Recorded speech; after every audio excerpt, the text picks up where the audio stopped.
शुरू अल्लाह के नाम से जो बड़ा मेहरबान निहायत रहम वाला है।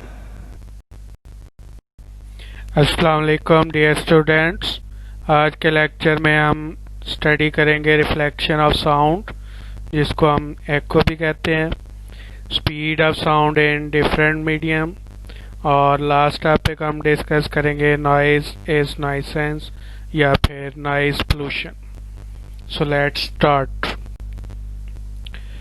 तो पहले हम देखते हैं कि what is reflection of sound और एको। तो रिफ्लेक्शन ऑफ साउंड को हम डिफाइन करते हैं when sound is incident on the surface of medium, it bounces back into the first medium. This phenomenon is called echo or reflection of sound. Sound wave जब किसी medium से टकराती हैं और बाउंस बैक होती हैं तो उसे हम रिफ्लेक्शन ऑफ साउंड कहते हैं या फिर एको कहते हैं। एको का मतलब होता है गूंज, यानी आवाज़ जब गूंजती है तो वो गूंज क्यों पैदा होती है, एको क्यों प्रोड्यूस होती है, due to reflection of sound waves. जैसे फॉर एग्जांपल आप किसी खाली कमरे में खड़े होकर बोलना शुरू कर दें या किसी पहाड़ के सामने खड़े होकर जो है वो बोलें या किसी दीवार के सामने क्लैपिंग करना शुरू कर दें, तो आपकी जो साउंड होगी वो दीवार से टकरा के या पहाड़ से टकरा के जब बाउंस बैक होती है तो वही आवाज़ आपको दोबारा सुनाई देती है, जिसे हम एको कहते हैं या फिर रिफ्लेक्शन ऑफ साउंड कहते हैं। When we clap or shout near a reflecting surface such as tall building, wall or mountain, we hear the same sound again a little later. This sound which we hear is called an echo and is a result of reflection of sound from the surface. ये diagram में जैसे आपको नज़र आ रहा है, ये दीवार के सामने लड़का खड़ा है और बोल रहा है, तो इसकी जो आवाज़ है वो दीवार से टकरा के जब वापस आएगी तो वही आवाज़ इसको दोबारा सुनाई देगी, और this is called reflection of sound और एको। अब हम एको को एक्सप्लेन करते हैं, फर्दर एक्सप्लेनेशन ऑफ एको। तो जब हम कोई आवाज़ सुनते हैं तो वो आवाज़ हमारे ज़हन में 0.1 सेकंड तक जो है वो महफूज रहती है। The sensation of sound persist in our mind for about 0.1 second. To hear a clear echo, the time interval between our sound and the reflected sound must be at least 0.1 second. अगर हम एको सुनना चाहते हैं तो sound के reflect होने में जो टाइम है, साउंड का रिफ्लेक्ट होने का जो टाइम है वो 0.1 सेकंड होना चाहिए कम अज़ कम, तब हम एक एको जो है वो गूंज जो है वो सुन सकते हैं। If we consider speed of sound to be 340 meter per second at a normal temperature in air, we will hear the echo after 0.1 second. अगर स्पीड ऑफ साउंड एयर में स्पीड होती है साउंड की 340 मीटर पर second, तो इस हिसाब से हमें एको जो है वो 0.1 सेकंड के बाद सुनाई देगी, यानी हमारी साउंड जो है वो जाएगी और बाउंस बैक होकर कितनी देर में वापस आएगी, 0.1 सेकंड के बाद, यानी हमें एको जो है वो 0.1 सेकंड के बाद सुनाई देगी। तो साउंड जो टोटल डिस्टेंस कवर करेगी, the total distance covered by the sound from the point of generation to the reflecting surface and back, यानी साउंड एक दफ़ा जाएगी और रिफ्लेक्ट होकर फिर वापस आएगी, तो जो टोटल डिस्टेंस साउंड कवर करेगी वो कैसे हम कैलकुलेट करेंगे, उसे हम डिस्टेंस के फार्मूले से कैलकुलेट करेंगे, S is equal to V multiplied by T। तो इसमें हम स्पीड ऑफ साउंड और जो टाइम इंटरवल है वो पुट करेंगे। तो स्पीड ऑफ साउंड है 340 और टाइम इंटरवल है 0.1 सेकेंड, तो टोटल डिस्टेंस जो साउंड कवर करेगी वो है 34 मीटर। तो साउंड तो इससे हमें यह पता चलता है कि जो दीवार का और जो साउंड सोर्स का जो डिस्टेंस है वो इस टोटल डिस्टेंस का हाफ होना चाहिए। अगर हम एको सुनना चाहते हैं तो 34 मीटर का हाफ जो है यानी 17 मीटर जो है वो टोटल डिस्टेंस होना चाहिए ऑब्स्टेकल का और साउंड सोर्स का। For hearing distinct echoes, the minimum distance of the obstacle from the source of sound must be half of this distance, that is 17 metre. यानी कम अज कम obstacle और sound source के दरमियान 17 मीटर का distance होना चाहिए अगर आप echo सुनना चाहते हैं तो। Echoes may be heard more than once due to successive or multiple reflection। अगर साउंड वेव जो है वो बार बार रिफ्लेक्ट होंगी तो आपको बार बार जो है वो एको सुनाई देगी। तो इस तरह आपने एक्सप्लेन करना है एको को, रिफ्लेक्शन ऑफ साउंड को। ये डायग्राम में देखें आपको नज़र आ रहा है ये स्पीकर से साउंड प्रोड्यूस हो रही है। इस शिप के ऊपर एक स्पीकर लगा हुआ है, हॉर्न लगा हुआ है, तो वो हॉर्न साउंड वेव जो है वो जाके ये चट्टान के साथ टकराएंगी और वापस बाउंस बैक होंगी। तो इससे गूंज जो है एको जो है वो प्रोड्यूस होगी। और ये डायग्राम में आपको फार्मूला नज़र आ रहा है स्पीड ऑफ साउंड का। तो 2D यहाँ पे लिखा हुआ है। तो 2D का क्या मतलब है कि साउंड जो है वो डबल डिस्टेंस कवर करती है। एक दफ़ा जाएगी और टकरा के वापस आएगी तो 2D जो है वो डिस्टेंस कवर करेगी। ये शेप का और चट्टान का जो डिस्टेंस है वो D है। तो साउंड डबल डिस्टेंस कवर कर रही है। तो इसलिए यहाँ फार्मूले में speed of sound is equal to 2D divided by time.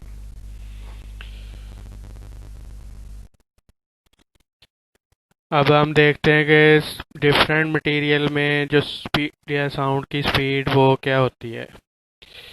The speed of sound depends on the elasticity and density of the medium through which it is traveling।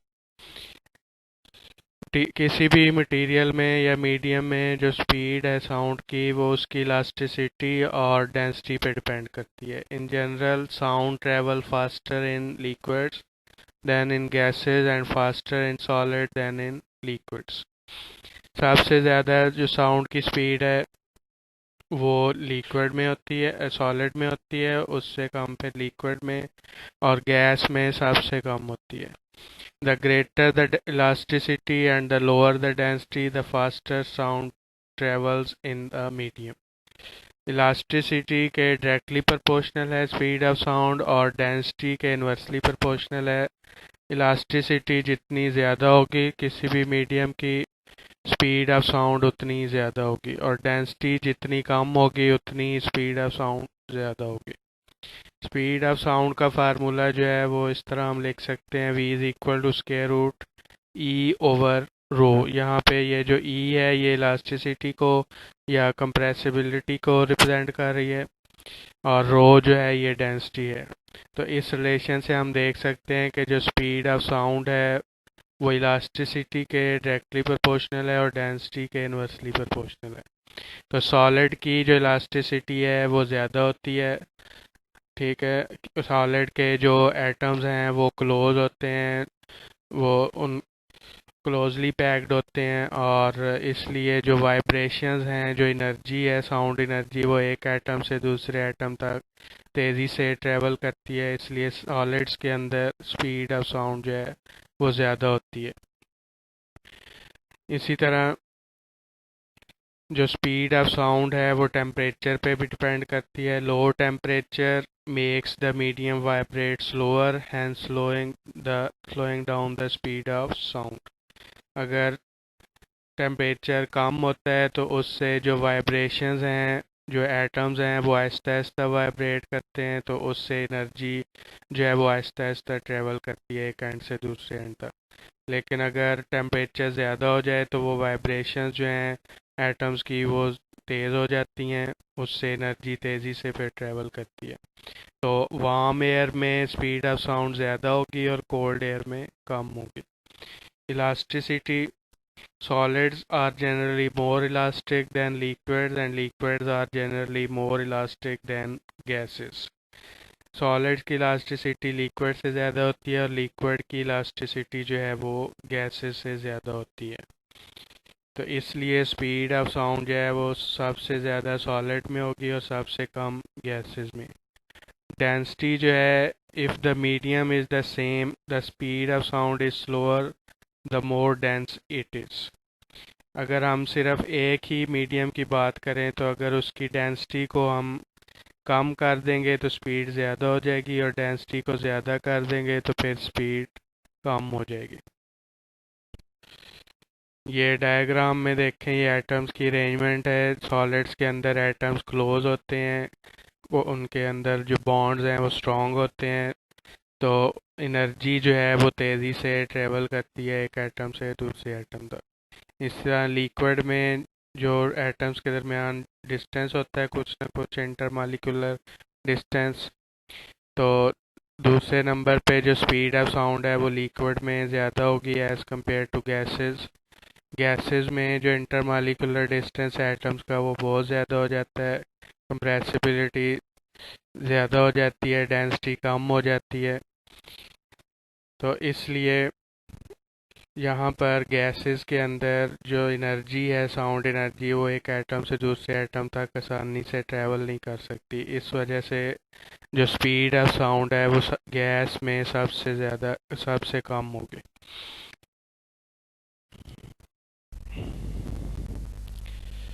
Next हम देखना है कि स्पीड ऑफ साउंड जो है वो liquid और gases के अंदर कितनी होती है। The speed of sound in liquid is 5 times more than gases and the speed of sound in solid is 15 times than in gases. Liquid के अंदर गैस के मुकाबले में जो स्पीड ऑफ साउंड है वो 5 गुना ज़्यादा होती है और इसी तरह सॉलिड में गैस के मुकाबले में 15 गुना स्पीड जो है वो ज़्यादा होती है। तो ये MCQs में भी पूछा जाता है, ये पॉइंट आपने याद रखना है। Next, speed of sound in air. तो एयर के अंदर जो स्पीड है साउंड की वो एयर की जो फिज़िकल कंडीशन है यानी टेम्परेचर या ह्यूमिडिटी उस पर डिपेंड करती है। वार्म एयर में जो स्पीड ऑफ साउंड है वो ज़्यादा होती है as compare to cold air, यानी ह्यूमिडिटी अगर ज़्यादा होगी, वेपर्स ज़्यादा होंगे, हवा जो है वो ठंडी हो जाएगी तो उससे जो स्पीड ऑफ साउंड है वो स्लो हो जाएगी। लेकिन अगर टेम्परेचर ज़्यादा होगा हवा का तो स्पीड ऑफ साउंड जो है वो फास्ट हो जाएगी। The speed of sound in air is 340 meter per second at 1 atmosphere of pressure and room temperature. Room temperature पे जो स्पीड ऑफ साउंड है एयर के अंदर वो 340 मीटर पर सेकेंड है। The speed varies with the temperature and humidity. The speed of sound in solids and liquid is faster than in air. Speed of sound can be calculated with the help of wave equation. Wave equation हमने first chapter में पढ़ी थी, उसकी मदद से हम speed of sound जो है वो कैलकुलेट कर सकते हैं। v is equal to F lambda पे f जो है ये फ्रीक्वेंसी है साउंड वेव की, लैम्डा साउंड वेव्स की वेवलेंथ और v जो है ये साउंड वेव की स्पीड होगी। Next, very important question according to board point of view, what is difference between noise and music. Noise क्या होता है और म्यूजिक क्या होता है और इन दोनों का जो डिफरेंस है वो क्या है। तो ये वेव फॉर्म देखें, ये ऊपर वाली वेव फॉर्म म्यूजिक को रिप्रेजेंट कर रही है और नीचे वाली जो वेव फॉर्म है ये नॉइज को रिप्रेजेंट कर रही है।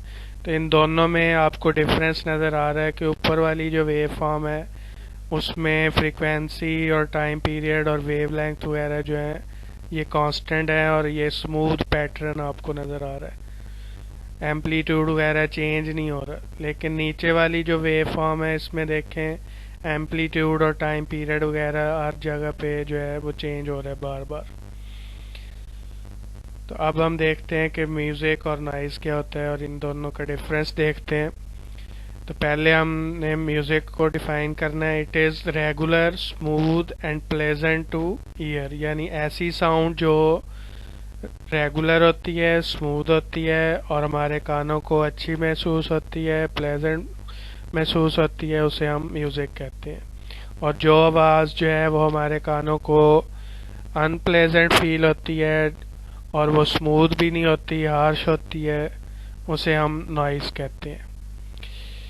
म्यूज़िक जो है वो पीरियाडिक वाइब्रेशन की वजह से प्रोड्यूस होता है, यानी इसमें पीरियाडिक वाइब्रेशन का मतलब है कि इसमें टाइम पीरियड और वेवलेंथ, फ्रिक्वेंसी वगैरह ये चीज़ें चेंज नहीं होती। एक स्मूथ पैटर्न जो है वो आपको नज़र आता है। लेकिन जो नॉइज़ है इसमें जो वाइब्रेशंस हैं वो इरेगुलर होती हैं, डिस्टर्बेंस इरेगुलर होती है, टाइम पीरियड और एम्पलीट्यूड वगैरह ये बार बार चेंज होते रहते हैं। All the component waves are similar without any change in wavelength and amplitude. Music के अंदर वेवलेंथ और एम्पलीट्यूड जो है वो चेंज नहीं होता रिजल्टेंट वेव का, लेकिन नॉइज़ के अंदर वेवलेंथ और एम्पलीट्यूड बार बार चेंज होता रहता है। म्यूज़िक के लिए जो इंटेंसिटी लेवल है, साउंड लेवल जो है वो है 10 डेसिबल से लेकर 30 डेसिबल तक, यानी 10 डेसिबल से लेकर 30 डेसिबल तक जो साउंड होगी उसे हम म्यूज़िक कहेंगे। और नॉइज़ का जो साउंड लेवल है वो 120 डेसिबल से ज़्यादा हो सकता है। और म्यूज़िक की जो वेव फॉर्म है वो रेगुलर है, एक स्मूथ वेव फॉर्म होती है, लेकिन नॉइज़ की जो वेव फॉर्म है वो इरेगुलर होती है, स्मूथ नहीं होती। एग्जाम्पल्स में, म्यूज़िक की एग्जाम्पल में आपने लिखना है the sound produced by musical instrument. Noise की एग्जाम्पल में the sound produced by aeroplane, machines, industrial machines. ये सारी जो साउंड्स होती हैं ये नॉइज़ कहलाती हैं। अगर पेपर में डिफरेंस आता है तो इस तरीके से आपने अटेम्प्ट करना है क्वेश्चन। नेक्स्ट जो हमारा टॉपिक है वो है नॉइज़ पोल्यूशन या नॉइज़ नॉइसेंस। ये दोनों तरह पेपर में क्वेश्चन आता है कि व्हाट इज़ नॉइज़ पोल्यूशन या फिर एक्सप्लेन नॉइज़ नॉइसेंस। तो पहले हम देखते हैं कि what is noise pollution. Noise pollution यानी शोर की आलूदगी क्या होती है। तो साउंड दैट इज़ अनवांटेड और disturbs one's quality of life is called as noise. तो नॉइज़ की डेफिनेशन हम देख चुके हैं कि जो साउंड अनवांटेड साउंड होती है, हमारे कानों को नाखुशगवार फील होती है, उसे हम नॉइज़ कहते हैं। And when there is lot of noise in the environment it is termed as noise pollution. और जब आपको इन्वायरमेंट के अंदर तरह तरह की आवाज़ें सुनाई दे रही हों तो फिर वो नॉइज़ पोल्यूशन बन जाती है। जैसे आप रोड पे खड़े हों तो आपको कहीं से गाड़ियों के हॉर्न्स की आवाज़ आ रही होती है, लोगों के बात करने की आवाज़ आ रही होती है, इंडस्ट्रियल मशीन्स की आवाज़ आ रही होती है। तो इस तरह जब बहुत सारी आवाज़ें अनवांटेड साउंड जो हैं वो इकट्ठी हो जाती हैं तो that is called noise pollution. Sound becomes undesirable when it disturbs the normal activities such as working, sleeping and during conversations। जब साउंड्स जो हैं वो हमारे काम करने में जो है डिस्टर्बेंस होती है, साउंड्स की वजह से सोने में डिस्टर्बेंस होती है या एक दूसरे से बात करने में जो है वो हमें डिस्टर्बेंस होती है, तो इस तरह की जो साउंड्स हैं वो अनडिज़ायरेबल होती हैं और उन्हें हम कहते हैं noise. It is an underrated environmental problem because of the fact that we cannot see, smell or taste it। यानी ये एक environmental मसला है, माहौलियाती मसला है जो शोर की आलूदगी है। World Health Organization stated that noise must be recognized as a major threat to human well-being. ये वर्ल्ड हेल्थ ऑर्गेनाइजेशन की स्टेटमेंट है कि noise must be recognised as a major threat to human well-being, यानी शोर जो है वो इंसानी ज़िंदगी के लिए एक बड़ा खतरा है। तो आपने नॉइज पोल्यूशन को डिफाइन करना है। ये पहले जो 2 पॉइंट हैं ये आपने याद रखने हैं। ये एज अ डेफिनेशन आप लिखेंगे कि what is noise pollution. Next हम देखेंगे कि व्हाट आर सोर्सेज और कॉजेज ऑफ नॉइज पोल्यूशन, यानी नॉइज जो है वो कहाँ कहाँ से प्रोड्यूस होता है, कौन कौन से सोर्सेज हैं नॉइज के। तो इसमें देखें नंबर 1 पे पब्लिक और प्राइवेट ट्रांसपोर्टेशन व्हीकल, यानी ये जो पब्लिक ट्रांसपोर्टेशन की गाड़ियाँ होती हैं, बसें वगैरह, कार्स वगैरह, these are one of the daily causes of noise pollution in our streets, public highway। तो रोड पे ये जो ट्रैफिक का शोर होता है, हॉर्न्स का, गाड़ियों का, तो ये भी एक सोर्स है नॉइज़ पोल्यूशन का। इसी तरह जो इंडस्ट्रियल मशीनरी होती है वहाँ से भी हमें शोर सुनाई देता है। There are so many various examples of industrial machinery that creates several disturbing and hazardous sounds to the industrial workers। यानी जो लोग वहाँ पे काम कर रहे होते हैं उनको भी वो शोर जो है वो महसूस हो रहा होता है, और जो बाहर लोग होते हैं उनको भी इंडस्ट्रियल मशीनरी की वजह से शोर जो है वो सुनाई दे रहा होता है। तो इंडस्ट्रियल मशीनरी जो है ये भी नॉइज़ पोल्यूशन का सोर्स है। इसी तरह जो कंस्ट्रक्शन साइट्स होती हैं जहाँ पे कोई बिल्डिंग वगैरह तामीर की जा रही होती है, तो वहाँ पर जो loader, crane, cement mixer, bulldozer वगैरह इस तरह की जो मशीनरीज वर्क कर रही होती हैं उनकी वजह से भी शोर प्रोड्यूस होता है। We all know that every construction area uses huge equipments as part of their job like payloader, crane, cement mixer, bulldozer. तो ये सारे जो हैं, ये जो सारी मशीनरीज कंस्ट्रक्शन साइट्स पे होती हैं, जैसे भी नॉइज़ पोल्यूशन क्रिएट होती है। नेक्स्ट है loud speaker. Using loud speaker in public और private areas like residential, commercial establishment, public market, concert arena. तो ये लाउड स्पीकर की वजह से नॉइज़ पोल्यूशन जो है वो प्रोड्यूस होती है। इसी तरह जो बिग इवेंट्स होते हैं, बर्थडे वगैरह हो गई, शादियां वगैरह जो हो गई, वहाँ पे जो म्यूज़िक बजाया जाता है उससे भी जो है वो शोर पैदा होता है। We all love celebrating big events such as birthdays, house parties, festivals।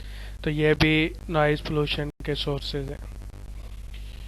तो अगर आपसे सोर्सेज या काजेज पूछी जाती हैं पेपर में नॉइज़ पोल्यूशन की, तो ये सारे पॉइंट आपने मेंशन करने हैं। पब्लिक और private transportation, industry, construction sites, loud speaker and big events. Next हमने देखना है कि ह्यूमन लाइफ पे नॉइज़ पोल्यूशन के नेगेटिव इफेक्ट्स क्या हैं। Noise pollution has many harmful effects on the psychological and physiological health of human beings। Noise pollution की वजह से इंसानों की जो फिज़िकल लाइफ है या साइकोलॉजिकल लाइफ है, हेल्थ है, उसको नुकसान पहुंचता है। The effects of noise pollution on the health include. अब वो किस तरह का नुकसान पहुंचता है, उसमें ये तरह तरह की बीमारियां जो हैं ये शामिल हैं, जैसे hypertension, annoyance, high stress levels, aggression, hearing loss, tinnitus, sleep disturbance and many such health problems. तो इस तरह की जो हेल्थ प्रॉब्लम्स हैं ये नॉइज़ पोल्यूशन से होती हैं। Apart from traffic and industrial machinery, poor urban planning is also one of the causes of noise pollution। Traffic और इंडस्ट्रियल मशीनरी के अलावा जो शहरों की जो प्लानिंग होती है वो भी नॉइज़ पोल्यूशन का सोर्स बनती है, उसकी वजह से भी नॉइज़ पोल्यूशन प्रोड्यूस होती है। तो ये नेगेटिव फैक्ट्स हैं, ये आपने पेपर में इस तरह अटैम्प्ट करने हैं।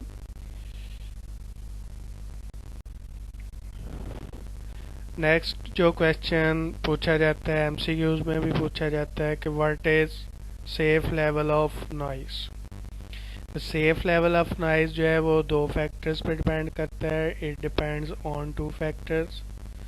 First factor is the level of volume of the noise, यानी नॉइज़ का जो वॉल्यूम है वो कितना है।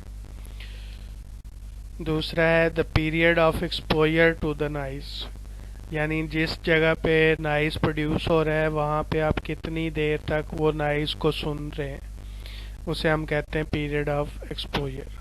तो ये दोनों जो हैं इससे हमें पता चलता है कि वो नॉइज़ जो है वो कितना ज़्यादा है या कम है, या उसका हमारे हेल्थ पे कितना ज़्यादा इफ़ेक्ट हो सकता है। वॉल्यूम अगर ज़्यादा होगा, ज़्यादा देर तक हम नॉइज़ वाली जगह पे खड़े रहेंगे तो उससे हमारी जो हेल्थ है उस पर नेगेटिव इफेक्ट होगा नॉइज़ की वजह से। तो सेफ लेवल जो नॉइज़ का है वो है 85 to 90 decibel over 8 hour work day. तो 85 से 90 डेसिबल तक जो इंटेंसिटी लेवल है नॉइज़ का, इसको सेफ समझा जाता है। इससे हमारे कानों को या हमारी हेल्थ को कोई नुकसान नहीं होता। लेकिन अगर इससे ज़्यादा हो जाए इंटेंसिटी लेवल नॉइज़ का तो उससे हमें तरह तरह की जो बीमारियां, हेल्थ प्रॉब्लम जो हैं वो पैदा हो जाते हैं। ये डायग्राम में ये साउंड लेवल जो है वो शो किए हुए हैं नॉइज़ के लिए, नॉइज़ लेवल्स। डेसिबल्स में ये लेवल्स लिखे हुए हैं 30, 40, 60, 70, 75 एंड 80 to 89 और अप टू 90 जो है ये सेफ लेवल है, 80 से लेकर 90 तक। लेकिन इससे अबव जो साउंड लेवल्स हैं ये हमारी हेल्थ के लिए अच्छे नहीं होते, या इससे हमारे जो हेल्थ है वो खराब होती है। हमें हीयरिंग लॉस जो है वो हो सकता है, हमारा ईयर ड्रम जो है वो डैमेज हो सकता है कान का।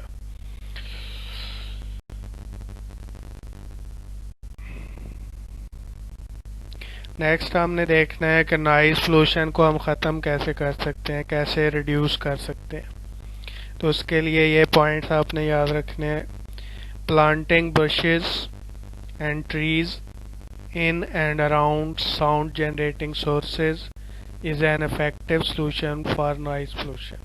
अगर हम जगह जगह पे दरख्त लगाएंगे, झाड़ियाँ वगैरह लगा देंगे जहाँ पे साउंड जो है वो प्रोड्यूस हो रही है, उस एरिया के इर्द गिर्द अगर हम दरख्त लगाएं तो उससे नॉइज़ पोल्यूशन जो है वो कम हो सकती है।